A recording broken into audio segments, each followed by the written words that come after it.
भारत में BRICS meeting होने जा रही है और ये बहुत सिग्निफिकेंस ले चुकी है जो जियोपॉलिटिकली हाल में हुआ है। पिछली मीटिंग और इस मीटिंग के बीच में क्या अमेरिका एक सुपर पावर बचा है या नहीं बचा है? सुपर पावर छोड़िए, क्या एक मिलिट्री पावर बचा है या नहीं बचा है? क्योंकि ईरान में जिस तरह वो फंसा है, उसके बाद आगे जिस तरह उसने कहा नॉर्थ कोरिया के साथ मेरी दोस्ती है तो मैं साउथ कोरिया को डंप कर रहा हूं, उसके बाद कहता है कि इंडो पैसिफिक से उसका लास्ट एयरक्राफ्ट कैरियर निकल जाता है, तो जापान का क्या होने जा रहा है? उसके बाद चाइना पे वो कांस्टेंट प्रेशर डालने की कोशिश करता है और अब जो वो बात हो रही है कि टैरिफ्स लगेंगे, रशियन सैंक्शंस हैं, तो रशिया, चाइना, इंडिया, क्या वो सबको ही टेक ऑन करना चाहता है? जबकि ईरान तो झेल नहीं पा रहा है। और इस पूरे जियोपॉलिटिक्स के पीछे इकोनॉमिक इंपैक्ट क्या है, डॉलर पे इंपैक्ट क्या है? जापान ने कहा है कि उसकी येन की जिस तरह बैंड बजाई जा रही है, उसके पीछे कुछ संयोजक साजिश चल रही है। जापान डॉलर करेंसी फ्लक्चुएशन के अंदर जापान बहुत वरिड है। भारत में भी रुपए की क्या हालत है आपको पता है। तो क्या ये जो जियोपॉलिटिक्स के पीछे असल इकोनॉमिक गेम है, तो ब्रिक्स मीटिंग में क्या इसका कुछ सोल्यूशन निकल सकता है? क्या डी डॉलराइजेशन होती है? तो आज जियोपॉलिटिक्स और जियो इकोनॉमिक्स का मिश्रण, जिसके साथ डॉलर, रुपए और बाकी करेंसीज का एक मिश्रण, और उसके बाद गोल्ड का और सेफ्टी जो वैल्यूज हैं उसका मिश्रण करने के लिए there can be none better than Shamik Mohitra ji, जो हमारे साथ जुड़ गए हैं। तो sir please take it over. एक तरफ हम मीटिंग कर रहे हैं ब्रिक्स की, दूसरी तरफ यूएस इकोनॉमिक प्रेशर्स भी क्रिएट कर रहा है क्योंकि ये ईरान वॉर से पहले उसने टैरिफ्स लाया था। तो how do you see this brick meeting and what is the significance importance of this meeting, and do you think they are going to move on economic fronts to counter US? Ground reality ये है कि United states of America ये युद्ध जो है एक तरह से हार ही चुकी है। देयर इज राइट नाउ जिस टाइप का कैंपेन उन्होंने चलाया था वो असफल रहा है। 11 एयरक्राफ्ट कैरियर्स हैं। मैं उनकी बात क्यों कर रहा हूं, क्योंकि ये जो कैंपेन चलाया गया था mainly from carrier battle groups और कुछ ग्राउंड अटैक मिशंस थे जो इजराइल और जॉर्डन से उड़े थे। ठीक है, तो दोनों जगह पे, जॉर्डन में भी इजराइल में भी, गल्फ के सारे स्टेट्स पे, सारे बेसिस को काफी हद तक नुकसान पहुंचा है इजरायली मिसाइल्स द्वारा। और जितने भी कैरियर बैटल ग्रुप से वो पीछे हट गए हैं। एक जो है वो अभी डिएगो गार्सिया में जाके बैठ गया है, दूसरा रवाना हो गया हवाई की तरफ, जो इनका गुआम और हवाई जो इनके जो मुख्य बेसिस हैं पर वो हवाई जा रहा है। 11 जो कैरियर बैटल ग्रुप्स थे उसमें से 2 और स्टेशन थे off the coast of Israel, वो भी पीछे हट गए हैं। हुआ यूं कि 150 दिन का लगातार डिप्लॉयमेंट था। Constant deployment has a wear and tear, और आप अगर रोटेट नहीं करते हो क्रू को तो सिर्फ हवाई जहाज और कैरियर की बात नहीं है, क्रू भी पस्त हो जाती है। तो they have withdrawn. So 5 carriers are under refit. मैं ये सब बोल रहा हूं उसका एक कारण है, बिल्कुल ब्रिक्स के साथ ही जुड़ा हुआ है। 5 कैरियर्स आर अंडर रीफिट, 6 जो है वो दूसरे जगह पे डिप्लॉयड है और कोई बचा नहीं है। इस वक्त ईरान के ऊपर दबाव डालने की स्थिति में यूनाइटेड स्टेट्स ऑफ अमेरिका नहीं है।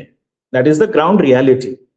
अच्छा, दूसरा चीज एक और देखिए, जब ये फ्यूनरल हुआ, ये अली खमेनी का फ्यूनरल हुआ, उसमें मुज्तबा खमेनी ने डिक्लेयर किया कि चाहे यूएसए विथड्रॉ कर जाए, ये जो उन्होंने किया है इसका बदला लिया जाएगा, हम लोग पीछे नहीं हटेंगे, ये युद्ध समाप्त नहीं होगा। ये बहुत बड़ी घोषणा थी। ये लोगों ने ध्यान नहीं दिया, लगा कि ये रैंट है, एक तरह से एक आश्वालन है उनका, पर ऐसा नहीं है, ये वाकई में एक बहुत सीरियस स्टेटमेंट था। अब आते हैं ब्रिक्स पे।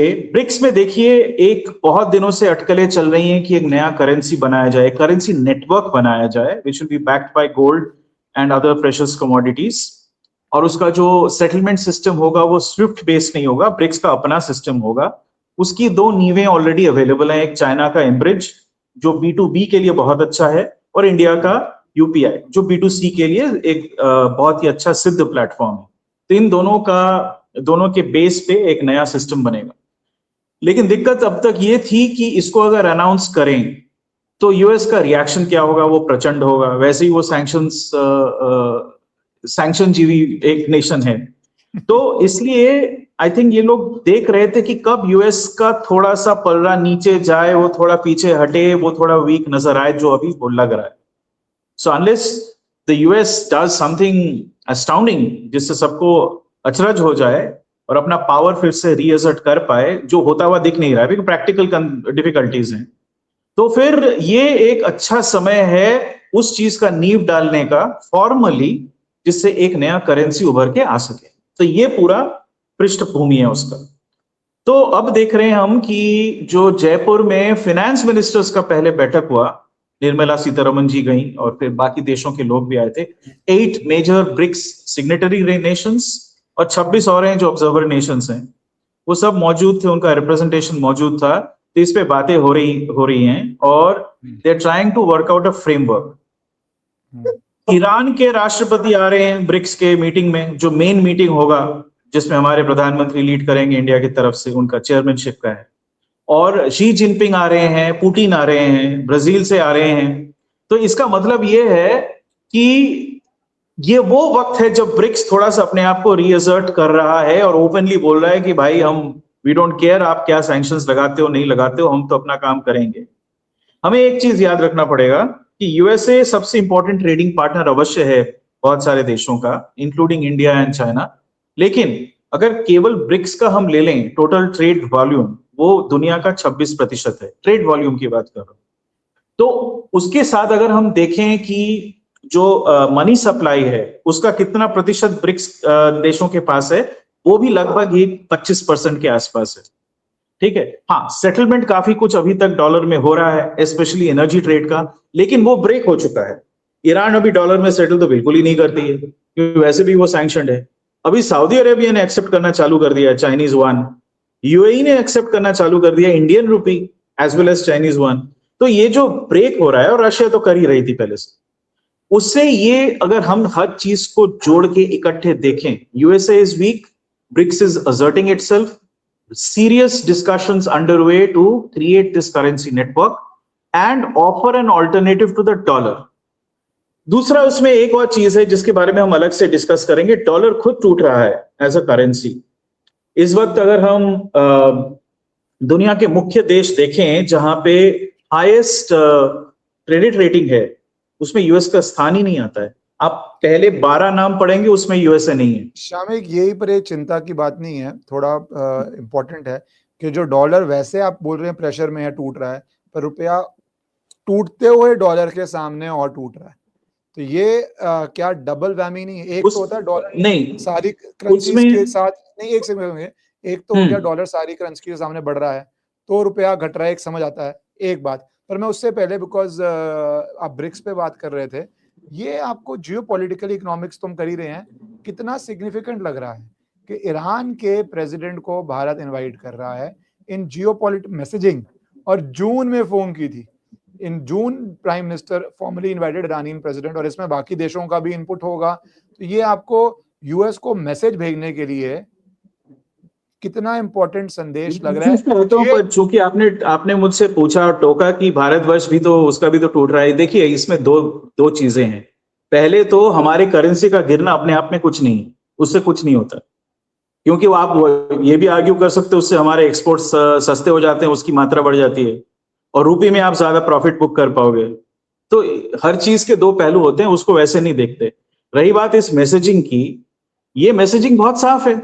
हम बता रहे हैं कि आप कुछ भी समझे ईरान के बारे में, चाहे हमारे संबंध अभी इजराइल के साथ बहुत शिखर पे हों, फिर भी हम ईरान को इनवाइट कर रहे हैं। तो हम ये मैसेज दे रहे हैं कि तू अपना करता रहे, तू नॉर्थ कोरिया को प्रमोट कर, हम ईरान के साथ अपने संबंध बनाएंगे, क्योंकि ईरान एक इंपॉर्टेंट देश है। और अगर युद्ध की समाप्ति हो जाती है और किसी तरह का एक शांति वार्ता, सीज फायर जो भी हो लग जाता है, सो उसका एक कंडीशन जो ऑलरेडी यूएस मान चुका है, वो ये है कि Iran can start trading it's oil. तो ये अगर ऑयल सेक्टर में वापस आती है, ये इनका जो सारा वो है, तो उससे क्या होगा कि immediately there will be a huge beneficial effect to the price of oil. वो नीचे गिरेगा ना। ईरान दुनिया का सेकंड लार्जेस्ट उसका रिजर्व्स है, सो और नेचुरल गैस का भी ह्यूज क्वांटिटी का उसके पास है। तो हम फ्यूचर को देखते हुए इसको कर रहे हैं। हम अपनी एनर्जी सुरक्षा और जो पूरा जो करेंसी यूनियन की बात हो रही है उसको सशक्त करना, एनर्जी का ट्रेडिंग किस में होगा उस पे डिस्कशंस, इसके लिए ईरान को जोड़ने की बात चल रही है।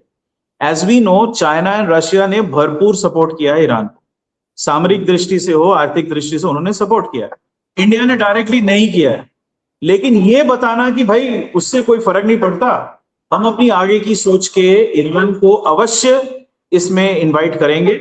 आपको जो समझना है समझ लो, क्योंकि ये ब्रिक्स का वो है फोरम है, इसमें हम पीछे नहीं हटने वाले। तो ये एक बहुत ही टफ पुश बैक है यूएस को मेरे हिसाब से। एक बहुत और एक बहुत अनयूजुअल नहीं लगी कि जब आयतोल्ला खुमानी की डेथ होती है तो हम कंडोल भी नहीं करते इतने दिनों तक। अब मुझे इसमें दो मैसेजेस लगे। एक, या उस समय हमने कैलकुलेट किया कि यूएस ऐसे ऐसे जीत जाएगा और we need to understand US as super power, और यूएस जब नहीं जीता तो भारत को लग रहा है कि भाई बैलेंसिंग करनी है, क्योंकि इतना ड्रामेटिक चेंज आया है कि आप कंडोल भी नहीं कर रहे डेथ, और अब ऐसे इवेंट पे आप बुला रहे हैं। और दूसरा पहलू इसके अंदर, क्या भारत बोल रहा है कि तुम अब नहीं मान रहे, प्रेशर पे प्रेशर डाली जाओगे तो हमें, रशिया से तो हम तेल लेते रहे जितना मर्जी प्रेशर रहा, और ईरान से भी हम आगे बढ़ के तेल लेने की जो कैपेसिटी है, स्टैंडर्ड है, बहुत ज्यादा बढ़ाने वाले हैं आगे वाले दिनों में। द सेकेंड एस्पेक्ट ऑल्सो, देखिए तेल लेने की क्षमता तो ऑलरेडी है, हम कितना लेंगे और क्या करेंगे उसका वो एक दूसरा सवाल आ जाता है। बिकॉज अभी तक ये क्लियर नहीं है कि ईरान का रवैया क्या होगा, क्योंकि ईरान ने एक और चीज करके रखी है ना बीच में, मैं वो क्यों इंपॉर्टेंट है बता देता हूँ। Iran has been consistently saying कि कितना भी तेल आप अगर गल्फ के यहां से लेके जाते हो हम उस पर अपना टैक्स लगाएंगे, जो काफी भारी भरकम टैक्स का उन्होंने सजेशन किया। तो ये शायद उनके उनके तरफ से पैंतरा है, लेकिन उसका डायरेक्ट इंपैक्ट आया है तेल के भावों में। अब रशिया ने क्या किया है, उन्होंने बोला है कि भाई आपके पास विकल्प ही क्या है, आप हम ही से लोगे, तो उन्होंने अपना डिस्काउंटिंग भी कम कर दिया, both to India and China by the way, जो उनके सबसे बड़े ट्रेडिंग पार्टनर्स। सो हम क्या कर पाएंगे, कितना हमारे पास मैन्यूवरिंग रूम होगा, ये अभी तक मेरे हिसाब से क्लियर नहीं है। और मुझे लगता है कि एक और कारण है ईरान को यहाँ पे लाने के लिए कि आप लोग हमारे साथ शामिल हो जाओ, हम एक नया नॉर्थ साउथ कॉरिडोर बनाएंगे, हम आप हमारे साथ ट्रेडिंग कर पाओगे, नया वैकल्पिक करेंसी नेटवर्क आएगा, आप उसमें ज्वाइन कर पाओगे। तो उसको खींच के उसके एक्सट्रीम पोजीशन से नीचे डालने में सबकी भलाई है एक तरह से, that will help in trade. So जो भी इनको कह सकते हैं फॉर एग्जाम्पल कि Iran can gain from taxing oil flow, Iran को बोला जाए कि चलो उसको तू छोड़ दे या नाम मात्र का कर दे अपना नाक रखने के लिए, लेकिन will give you this north south corridor वाला trade, you can join in the जो नया ये निकल रहा है चाइना के साथ ट्रेडिंग का भी वो निकल रहा है, उसमें भी हम सब मिलकर काम करेंगे। मैं बार बार कह रहा हूं कि भारतवर्ष और चाइना परस्पर विरोधी राज्य हैं, एक तरह से बहुत बड़े राइवल्स हैं और एक तरह से वो कोलैबोरेट भी करते हैं। तो कुछ चीजों में हमारा अलाइनमेंट है, इसमें भी मुझे लगता है कहीं पे एक अलाइनमेंट करने की कोशिश की जा रही है, होगा कि नहीं ये हम अभी कह नहीं सकते। ये चाइना का भी वही इंटरेस्ट है जो इंडिया का इंटरेस्ट है, दोनों एनर्जी डेफिसिट कंट्रीज हैं, वो इंपोर्ट करते हैं, तो दोनों को एक तरह से जोड़ के ईरान को भी इस ब्रिक्स के उसमें घुसाना आवश्यक है, प्रैक्टिकली स्पीकिंग। ब्रिक्स का जो सेकेंड एस्पेक्ट है, क्योंकि इसके बाद मैं यूएस डॉलर पर जाना चाहता हूं जो हम बात कर रहे थे। ब्रिक्स करेंसी, आपने आंकड़े दिए कितना वर्ल्ड ट्रेड है कितना है, बट क्या करेंसी और पेमेंट सिस्टम आप कितना लाइकली समझते हैं, और ना आने के पीछे आपको क्या लगता है यूएस कितना प्रेशर अभी भी एक्सर्ट कर सकती है? प्रेशर तो बहुत एक्सर्ट कर सकता है यूएसए, क्योंकि देखिए एक ग्लोबल करेंसी के पीछे केवल सामरिक शक्ति या लिक्विडिटी की ताकत नहीं होती है, एक और चीज होता है, वो है इंस्टीट्यूशनल स्ट्रक्चर्स। अभी भी हमारे जो इंस्टीट्यूशनल स्ट्रक्चर्स हैं या इंस्टीट्यूशनल इंफ्रास्ट्रक्चर आप कह लीजिए, वो विश्व में सबके लिए एक्सेप्टेबल नहीं है, वो एक्सेप्टेबिलिटी आपको बढ़ाना पड़ेगा। तो वैकल्पिक अगर आप निकल के ऑल्टरनेटिव बनना चाहते हैं तो उसको एक्सेप्टेबिलिटी बढ़ाना पड़ेगा, वो एक प्रोसेस है, वो फटाक से नहीं हो जाता, उसको कहने से नहीं होएगा। केवल ये कहना कि भैया हम तो गोल्ड बैक दे रहे हैं, that increases the trust and confidence, ठीक है, लेकिन जो आप इंफ्रास्ट्रक्चर आप दे रहे हो वो कितना अच्छा काम करता है, आप क्लेम कर रहे हो कि आपका बहुत तुरंत सब कुछ ट्रांजैक्शन होगा, सेटलमेंट में दिक्कत नहीं आएगी, and you are counter guarantee, all of those things. तो यूएसए जब तक ये नहीं होता इसको अपने सिस्टम्स को वेपनाइज कर सकता है। अभी भी फाइनेंशियल मार्केट्स पे यूएस का बलबला है, तो उसको वेपनाइज करके बहुत क्षति पहुंचा सकता है, अभी भी वो कैपेसिटी उनके पास है। पर मुझे ये लगता है कि ये एक सिंगल करेंसी नहीं बनने वाली है, वो होता हुआ मुझे नजर नहीं आ रहा है, क्योंकि हम क्यों मानेंगे? सिंगल करेंसी होगा तो क्या होगा? चाइना बोलेगी नहीं युआन को बना लो ना, बहुत बढ़िया है, मेरे पास देखो एम्ब्रिज सिस्टम भी है, मैं लिक्विडिटी भी दे दूंगा, मेरे पास लिक्विडिटी बहुत है। तो इंडिया बोलेगी ठीक है यार, लेकिन हम इन लोगों को विश्वास नहीं कर सकते, इन्होंने हमारे साथ काफी कुछ गड़बड़ करी है। या फिर, और बाय द वे, कहीं पे रशिया और चाइना के बीच में भी एक जो दिखता नहीं है पर राइवलरी तो है, about territory, historic about Siberia, बहुत सारे इश्यूज हैं। तो एक हिस्टोरिक भी दूसरे है। को जब हम, हाँ, तो एक दूसरे को जब हम ट्रस्ट ही नहीं कर सकते, पूरी तरह से पॉलिटिकली ट्रस्ट नहीं कर सकते, तो आप कैसे कह सकते हो कि सिंगल करेंसी से सारा चलेगा? और फिर करेंसी का वेट क्या होगा? आप एक्सचेंज करोगे ना, जैसे यूरो जब बना था तो डॉइच मार्क का एक एक्सचेंज रेट तय करके फिर कन्वर्ट किया था। तो अभी रूबल का क्या होगा कन्वर्शन? क्या आप परचेसिंग पावर पैरिटी बेसिस पे करोगे? कैसे करोगे? तो बहुत ही एक मतलब बहुत ही कॉम्प्लिकेटेड बन जाता है। Agreed, what but just can to add, happen? Just to add one point, हाँ, हुआ है ना, आपने यूरो ही बोला, Italy and these people, let's say France and Germany were fighting World War 2, but euro create किया। बिल्कुल। तो इसीलिए मैं कहता हूं कि जब आर्थिक समझौते होते हैं, वो आर्थिक इंटरेस्ट परस्पर के अलाइंड होते हैं तो हो जाते हैं। पर मैं ये कह रहा हूं कि ये शायद 2 स्टेप प्रोसेस होगा। पहले आप एक सिंगल करेंसी नहीं देखोगे, एक यूरोपियन ईआरएम बोल के एक मैकेनिज्म था जिसके थ्रू वो भी गए थे। मास्ट्रिक्ट में एक ट्रीटी बनी थी, वो भी एक करेंसी यूनियन था टू स्टार्ट विद, जिसको bye the way George Soros ने फेमसली अटैक किया था। एनीवे, उसको छोड़ते यहां पे मुझे जो होता हुआ नजर आ रहा है कि अगर एक गोल्ड बैक्ड करेंसी बास्केट या नेटवर्क बने, जैसे एक एसडीआर का सिस्टम होता है ना। What is currency? Currency is a government saying I O U, मैं गारंटी दे रहा हूं, सॉवरेन बैकिंग दे रहा हूं कि इतना पैसा हम इसको गारंटी कर रहे हैं फॉर इनफाइनाइट टाइम। तो उसी टाइप का ये सारे देश मिलके अगर उसको साइन करते हैं, but it is not dependent on political changes in each of the individual countries. कल को कोई विथड्रॉ कर जाए तो फिर क्या होगा? तो उसी लिए इसको आप कमोडिटी बैक कर दोगे, नंबर 1। नंबर 2, वो कमोडिटीज कॉन्ट्रैक्चुअलाइज्ड होंगे और एम्बेडेड होंगे। ये बहुत सिंपल चीज नहीं है, बहुत ही एक कॉम्प्लिकेटेड चीज है। इसीलिए मुझे लगता है कि शायद इनिशियली एक नेटवर्क ही बनेगा। दिस नेटवर्क, उसमें से कोई भी करेंसी में आपको ट्रेडिंग का ऑप्शन दे दिया जाएगा। आप रुपी में ट्रेड करना चाहते हो करो, युआन में करना चाहते हो करो, रूबल में करना चाहते हो करो, ठीक है, रियाल में करना चाहते हो करो। तो वो ऑप्शन रहेगा, लेकिन it will be part of the same network and will be backed. And the other alternative they might work out is एक SDR, statutory drawing right type का सिस्टम। एक क्रेडिट होगा जिसके कॉम्पोजिशन में कुछ कुछ करेंसीज होंगी backed by gold. So gold or some other precious commodities or a mix of that, वो डिटरमाइन करेगा कि एक देश का कितना वेट होगा उसमें। तो उस हिसाब से भी किया जा सकता है। कई मैकेनिज्म्स हैं, एग्जैक्टली क्या होगा अभी स्पष्ट नहीं है। देखते हैं इस ब्रिक्स मीटिंग के बाद वो क्या डिक्लेरेशन देते हैं इस संदर्भ में, क्योंकि पहले इंडिया ने मना कर दिया था कि हम करेंगे ही नहीं। अब तो लगता है वैसा नहीं है, अब तो उल्टा चल रहा है। अब उल्टा चल रहा है। अब मैं इस पे आता हूँ यूएस के ऊपर, डॉलर, क्योंकि जरूरत क्यों पड़ रही है। ये न्यूयॉर्क टाइम्स का बहुत इंटरेस्टिंग आर्टिकल था, जहाँ पे कहता है जापान क्यों स्ट्रगल कर रहा है येन का डिक्लाइन रोकने पे। और इसमें आगे कुछ लोग कह रहे हैं कि बहुत सारी करेंसी मैनिपुलेशन चल रही है। जब से ट्रम्प की वॉर शुरू हुई है तो हर चीज की मैनिपुलेशन हो रही है। सुबह कुछ बोलते हैं, स्टॉक प्राइस कुछ होता है, दोपहर को कुछ बोलते हैं, वो करेंसी तक भी पहुंच गई है, जिसको आप कॉन्फ्लिक्ट इकोनॉमी भी बोल सकते हैं। इंडिया की हम डिस्कस कर ही सकते हैं। तो अब आप बताइए अमेरिका में क्या चल रहा है। और जब आप बात कर रहे थे, आप बता रहे थे कि बॉन्ड मार्केट पिक्यूलियरली सिग्निफिकेंट है, और आपने ये भेजा भी तो मैं डाल देता हूं, और ये अलार्म साउंड कर रहा है।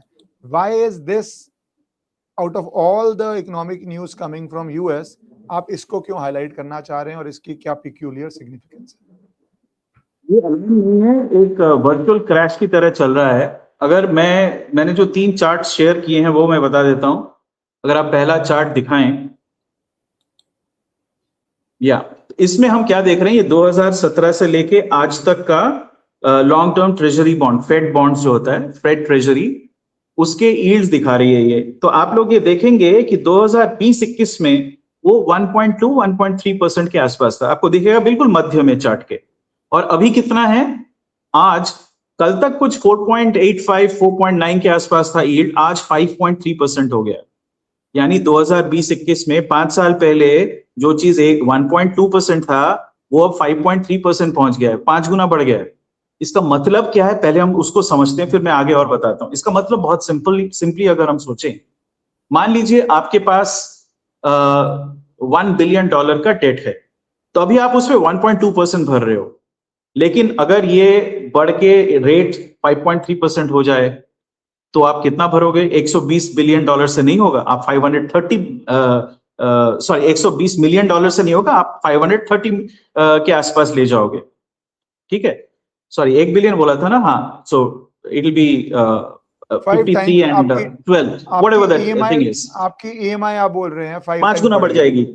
सो फॉर एग्जांपल अभी एक चीज और है कि यूएस का अगर टोटल डेट स्टॉक देखे, यानी कि गवर्नमेंट इशूड डेट जिसको ट्रेजरी बोलते हैं, वो 2017 में इट वाज रफली 17 ट्रिलियन, वो डबल से भी ज्यादा हो गया है। मतलब वो 36 नहीं है, वो 41 ट्रिलियन डॉलर्स हो चुका है, यानी रफली 2.3 टाइम्स। तो not only has the interest rate climbed, the total stock of debt has also climbed. So ये डेट ट्रैप से भी ज्यादा विकराल स्थिति है। और आप लोग एक चीज समझें कि जो फॉरेन में जो मतलब दुनिया भर में जो ये यूएस ट्रेजरी का यील्ड होता है ना, it also reflects into the price of other bonds, चाहे वो कॉर्पोरेट बॉन्ड हो या मॉर्टगेजेस हो या even just basic retail credit हो, कुछ भी हो, हर चीज में उसका रिफ्लेक्शन होता है। ये बढ़ेगा तो वो भी बढ़ेगा अनुपात में, ठीक है, it gets passed on and sometimes the impact is higher. Okay, ऐसा नहीं है कि ये सिर्फ 4% बढ़े तो वो भी 4% बढ़ेगा, वो शायद 6% बढ़े। Perception of risk changes, because risk मतलब हर चीज का सिमिलर नहीं दिखाया जाता है, दूसरी चीजों को ज्यादा लगता है कि ज्यादा टूटेंगी तो उसमें रिस्क ज्यादा दिखता है। तो मैं ये कहने की कोशिश कर रहा हूं कि ये जो 5 गुना बढ़ा है पिछले 5 साल में, इंटरेस्ट रेट ही नहीं, और जो 2.5 गुना, ऑलमोस्ट 2.5 गुना बढ़ गया है टोटल डेट।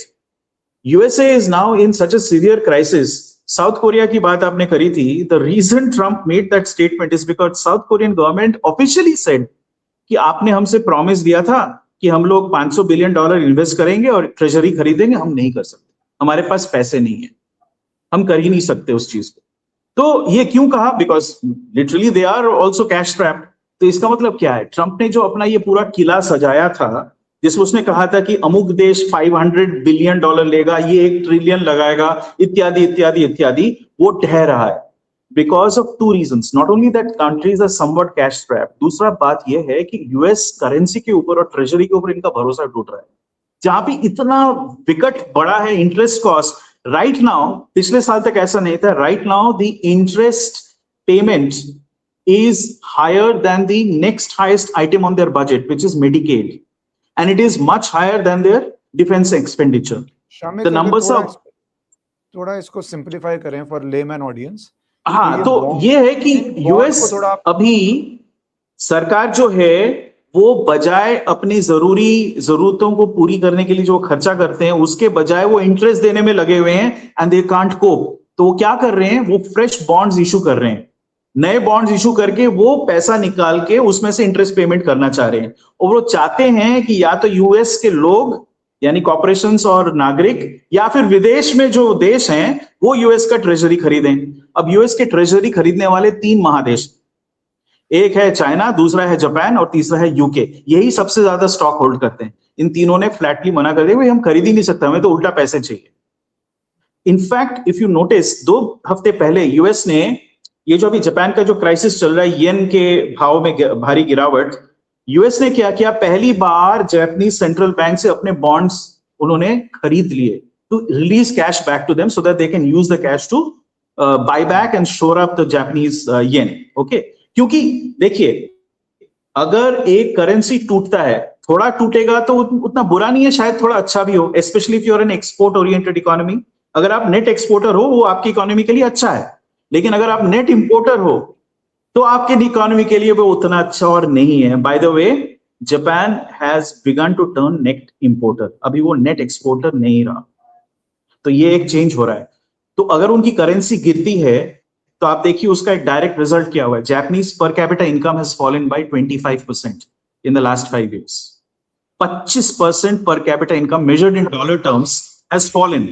लेकिन अगर आप कंपेयर करें Japanese economy versus US economy, जो परचेसिंग पावर पैरिटी की बात करते हैं ना, यानी कि एक जापानीज या 100 जापानीज येन से आप कितना खरीदोगे बनस्पत $1 के, उसका एक कंपैरिजन करते हैं, मोटा मोटी मैं बोल रहा हूं। उस हिसाब से जापानीज येन का बाइंग पावर भी घट रहा है, क्योंकि ये अपनी सारी जरूरतों की जो चीजें हैं ना, इलेक्ट्रॉनिक आइटम छोड़ दें, कपड़ा छोड़ दें, बाकी सब कुछ बाहर से आता है, तो वो कैसे खरीदेंगे उसको? तो आपका बाइंग पावर घट रहा है, आपकी सैलरीज बढ़ नहीं रही हैं, ठीक है? तो ये जो क्राइसिस है बाय द वे पूरे विश्व में है, ये इंडिया में भी आ रहा है, यही सेम क्राइसिस, ठीक है? डिफरेंट देश में उसका इंपैक्ट डिफरेंट है। अगर आपका इनकम लेवल ही इतना हाई हो तो आपको कम इंपैक्ट होगा, लेकिन अगर आपका income level, median income level कम हो तो आपके ऊपर ज्यादा इंपैक्ट आएगा। यूएस पे भी इसका इंपैक्ट पड़ा है क्योंकि वहां पे इन्फ्लेशन भी ऊपर चढ़ रहा है।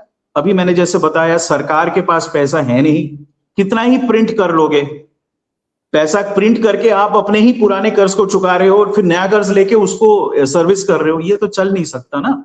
तो ये स्थिति है। तो ये पहली, बाय द वे मैं दूसरे चार्ट्स अगर आप दिखाएं, पिछले 20 साल में ये पहली बार यूएस बॉन्ड यील्ड जो है वो 5% के ऊपर गया है और ये रुक नहीं रहा है। कल आप लोग देख लेना, इसके ऊपर और जाएगा। This is not going to stop. दूसरा चार्ट डालने से पहले दो चीजें डालना चाहता हूँ। नटशेल में आप बोल रहे हैं, एक एब्सोल्यूट टर्म्स में यूएस का डेट बढ़ा है 17 ट्रिलियन से वो 40 गया, तो पहली वैमी वो। और दूसरी, जितना उसको अगर एक लेमैन भाषा में बोलूं कि आपने हाउस लोन लिया तो जितनी आप ईएमआई भर रहे थे, आपका इंटरेस्ट रेट और आपकी ईएमआई भी बढ़ गया है। तो 17 ट्रिलियन पे अगर आप 1 या 1.5% पे कर रहे थे तो वो एक बहुत छोटा अमाउंट होगा, मतलब कंपैरेटिवली 17 रुपए पे अगर आप 1.5% पे ब्याज ले रहे हैं, वर्सेस अब आप 40 रुपए पे जो भी नया लेंगे तो वो आप 5.5% पे ब्याज रहे हो। तो मतलब ये तो आपको वो कंगाली में आटा गीला, तो मतलब दोनों हाँ, तरफ यूर से सेइंग बेसिकली आपका जो कॉस्ट है वो 10 गुना बढ़ गया है, 10x हो गया ना। और अमाउंट भी बढ़ गया। हाँ, नहीं वही अमाउंट है दोनों का मिला के जो आप दे रहे हो वो 10x बढ़ गया है। आपका इनकम क्या 10x बढ़ा है? बिल्कुल नहीं। और तीसरी चीज जो लोगों को समझनी जरूरी है, ये नहीं है कि 17 ट्रिलियन पे 1.2 इंटरेस्ट था, अब आप कह, और 10 ट्रिलियन पे 3 है, ये दोनों चीजें बड़ी हैं। दूसरी बात जो इंपॉर्टेंट है, I want to come to, जिस पे आप कह रहे हैं कि अब उनकी single highest line item is interest payment. तो भैया ये तो हम समझते थे कि जब थर्ड वर्ल्ड कंट्रीज हैं, बैंकरप्ट हैं, उनके लिए हमें स्कूल में पढ़ाते थे, कॉलेज में पढ़ाते थे कि if your interest payment is the highest amount of your expenditure, that means you are becoming a banana economy. That is traditionally जो आपको पढ़ाते थे। तो क्या यूएस काइंडली वो जो एक चार्ट नहीं है, इसके बाद एक टेबल है of countries, can you please show that? उससे लोग नहीं, ये नहीं, एक टेबल है। हाँ, ये आप खुद बताइए मुझे, आपको यहाँ पे यूएस का नाम कहीं नजर आ रहा है? Nations holding a clean AAA, ये हाईएस्ट रेटिंग है by the way, highest credit rating है देशों का। कहीं यूएस का नाम नजर आ रहा है? फिर बीच में कुछ हुआ नहीं था, किसी ने यूएस को डी रेट किया था साल 2 या 3 साल पहले और उसकी जॉब चली गई थी, इफ आई रिकलेक्ट, कुछ हुआ था जी, ऐसा? वो जो भी हुआ हो, सारे के सारे क्रेडिट रेटिंग एजेंसीज जो अभी यूएस का रेटिंग इज AA1। ये जो आप देख रहे हो ये नाम, Australia, Canada, Denmark, Germany, Luxembourg इत्यादि, इनका AAA है। यूएस एक जमाने में AAA होता था जब वो पावर के पीक पे था, फाइनेंशियल पावर, मिलिट्री पावर, हर चीज। अभी यूएसए वो नहीं है। दिक्कत यह है कि ये जो देश मैं आपको दिखा रहा हूं ज्यादातर यूरोपियन यूनियन के देश हैं, इनका क्रेडिट रेटिंग बहुत अच्छा है because they have better fiscal management, लेकिन इनके पास वो लिक्विडिटी, वो फाइनेंशियल स्ट्रक्चर, वो इंस्टीट्यूशनल स्ट्रक्चर नहीं है। यूएस डॉलर का विकल्प नहीं बना है, लेकिन यूएस डॉलर टूट रहा है। तो हम उस स्थिति में है इस वक्त, ये लोगों को समझना पड़ेगा। अच्छा, ये जो चार्ट है आप देखिए, ये पिछले ये 1980 से लेके आज तक का है।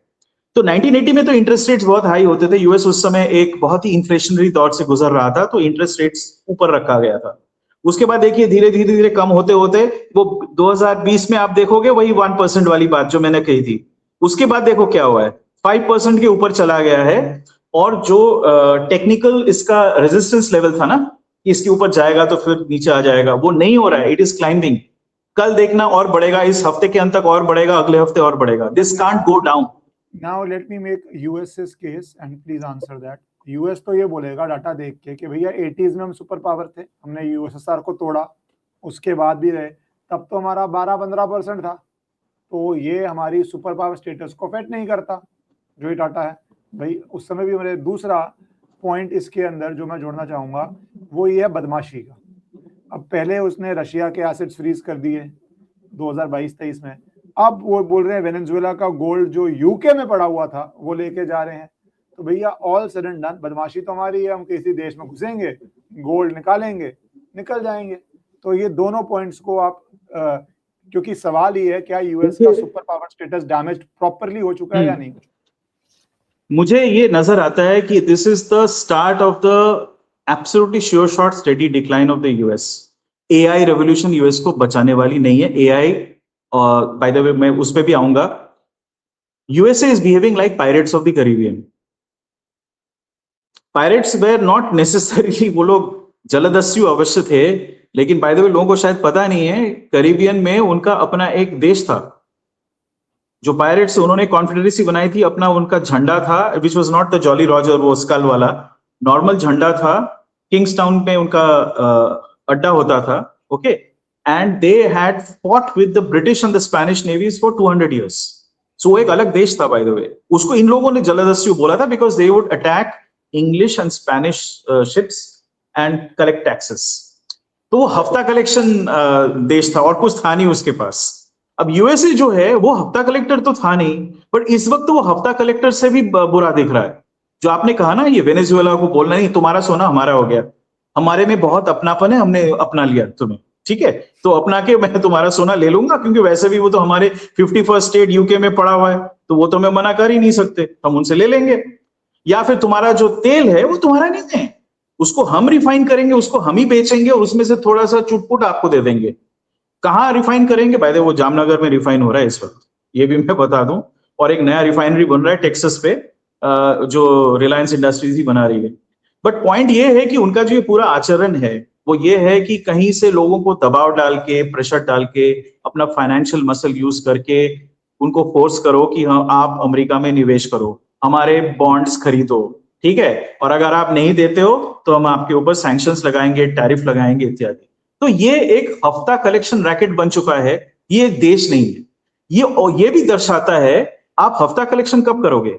जब आपको अपने इंडस्ट्री पे, अपने टैक्स कलेक्शन पावर पे, खुद पे भरोसा नहीं है, तभी आप ये सब लूट खसोट करोगे ना।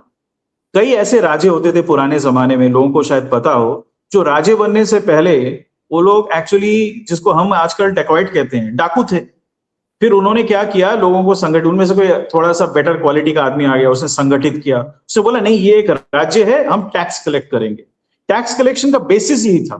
तो यूएसए जो है, ये टैक्स जो लगा रही है हर चीज पे, वो यही दिखाता है कि उसका खुद का इकोनॉमी जो है वो एकदम हिल चुका है, अंदर से वो सड़ चुका है। आप कितना भी अच्छा आपका फाइनेंशियल सिस्टम हो, इंफ्रास्ट्रक्चर हो, कितना भी आपकी सामरिक शक्ति हो, आप इसको झुठला नहीं सकते हो। जापान को उसने बचाने की कोशिश करी, क्योंकि आप लोगों को ये याद रखना पड़ेगा, जापान का जो पूरा इकोनॉमी है ना, एक प्लाजा अकॉर्ड हुआ था, उसमें ये हुआ था कि Japan was essentially forced to buy a lot of US treasury, and Japan today has the highest stock of US treasury in the world. China से भी ज्यादा जापान के पास है। जापान और यूके के पास सबसे ज्यादा यूएस ट्रेजरी है आउटसाइड द यूएस, ओके।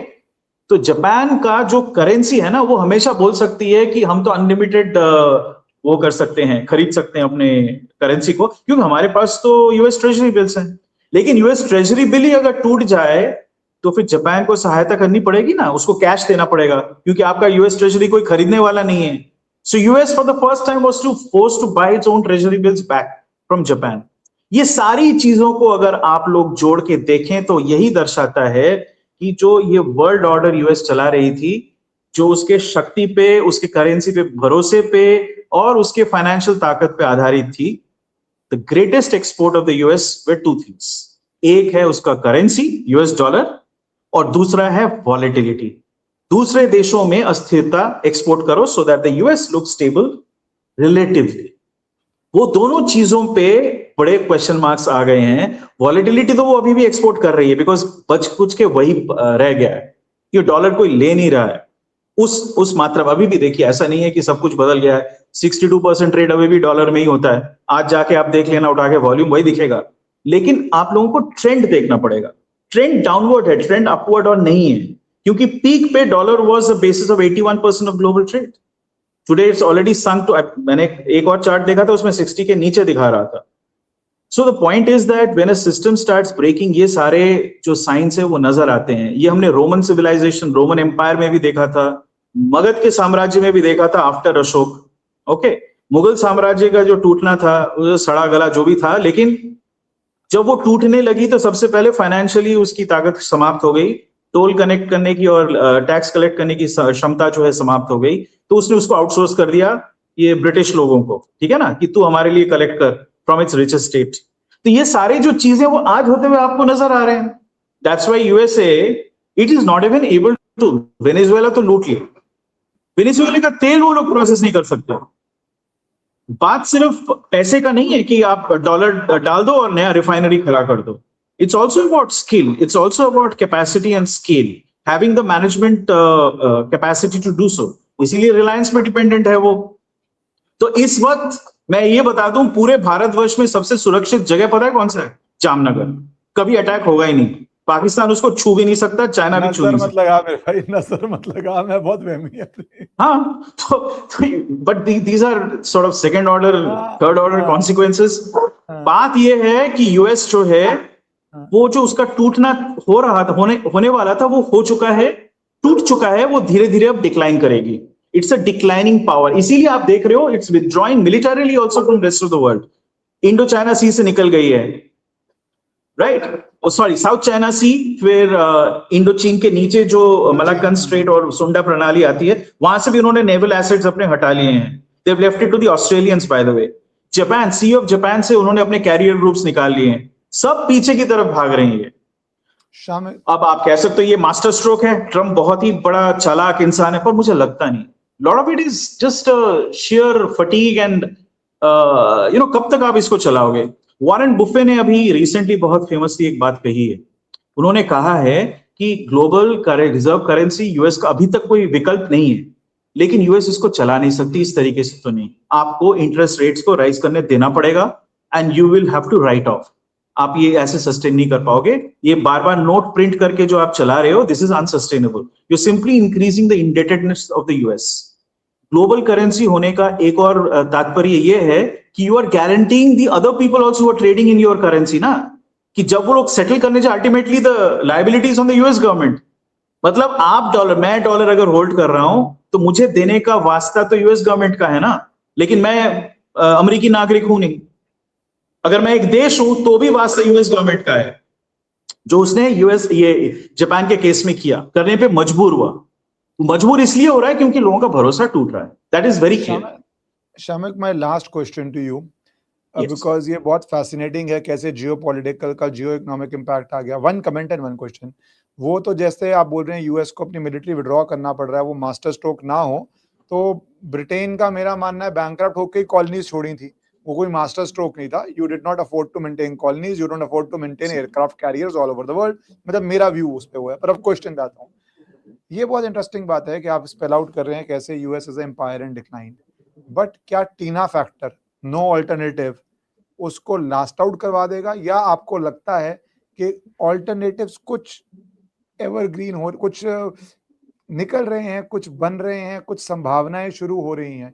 क्योंकि यूएस इन डिक्लाइन बहुत देर से हम कह रहे हैं, बट ऑप्शन आ रहा है, और नहीं ऑप्शन आया तो क्या यूएस रिकवर कर लेगा? तो I want to be on the option. Do you think in short term 2, 3, 5 साल कोई ऑप्शन दिख रहा है आपको? मुझे ये अभी भी ये जो प्रोसेस है ना, I see this taking at least a decade, probably more. ऐसा नहीं कि कल जाके यूएस सडनली हट जाएगा और कुछ रहेगा नहीं, यूएस डॉलर भी खत्म हो जाएगा, ऐसा कुछ नहीं होगा।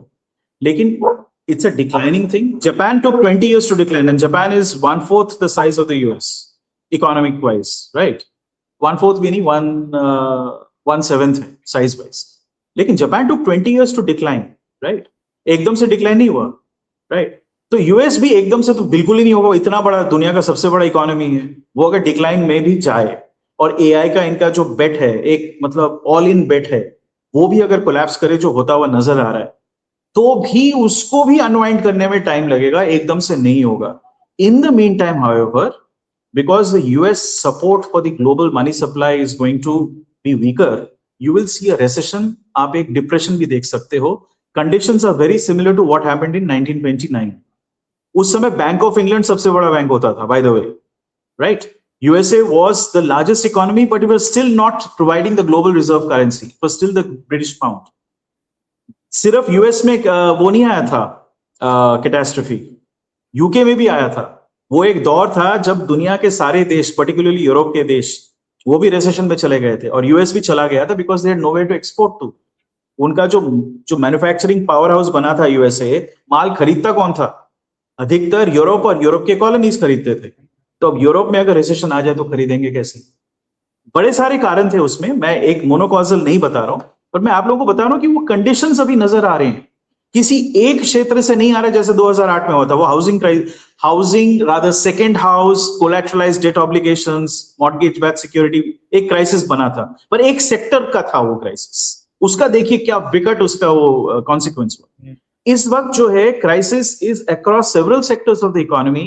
It's a crisis of confidence in the biggest currency in the world, in the US Treasury bond, which is again the basis of the international financial system. तो ये एक बहुत ही बड़ा क्राइसिस आ रहा है। अब मुझे ट्रम्प एडमिनिस्ट्रेशन इसमें बहुत संजीदगी से काम करता हुआ नजर नहीं आता। They are not even acknowledging it. संजीदगी और ट्रम्प बहुत अच्छा टर्म यूज ब्यूटीफुल इकोनॉमी, वही बोल रहे अभी तक। जी शामिक, थैंक यू शामिक, आपने समय दिया, और ये जो जियो इकोनॉमिक एस्पेक्ट्स हैं इस पे सब नजर रखेंगे कि क्या होने वाला है, इंक्लूडिंग भारत पे क्या असर पड़ेगा इस डिक्लाइन का, वो अगली बारी जरूर डिस्कस करेंगे। Thank you so much for your time. Thank you.